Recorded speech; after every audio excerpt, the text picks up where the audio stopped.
आत्ताच्या घटकेला पंतप्रधान दिल्लीत शोभणारा कार्यकर्ता फक्त देवेंद्र फडणवीस आहे, महाराष्ट्रातला म्हणून आहे, यांचा नेता म्हणून नाही. हे म्हणतील देवेंद्र फडणवीस याकडे बघून घेत. हे असले संस्कृत. देवेंद्र फडणवीस यांना तर मी काय सांगायचं ते सांगणारच आहे. होऊन द्या एवढे इलेक्शन होऊन द्या.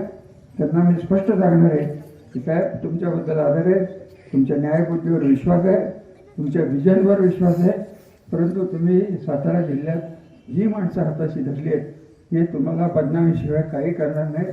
तुमच्या चांगल्या करिअरचं की जे करिअर आम्ही बघतोय, आमची स्वतःची माझी 30 वर्षाच्या अनुभवाची एकच इच्छा आहे की मी शरद पवार पंतप्रधान व्हावे म्हणून बघितलेला स्वप्न कार्यकर्ता आहे.